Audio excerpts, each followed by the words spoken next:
अभी बारिश हो रही है, सो खांसी ज़ुकाम तो होना ही है बच्चों को, बुड्ढों को, and maybe even the elderly or the youngsters catch infection.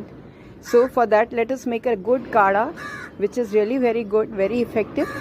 दिन में 2 बार पियो शहद का 1 चम्मच डाल के, and you will not have any issues with खांसी ज़ुकाम and बलगम. तुलसी है, पान के पत्ते हैं, छोटा वाला पान है, जुकाम के लिए बहुत अच्छे हैं.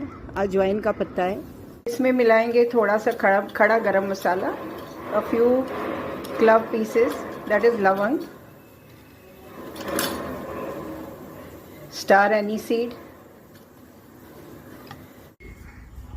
अब इसमें डालेंगे सबको 1.5 गिलास पानी में डाल के उबालो up to half, and then strain it and drink it with boil this to half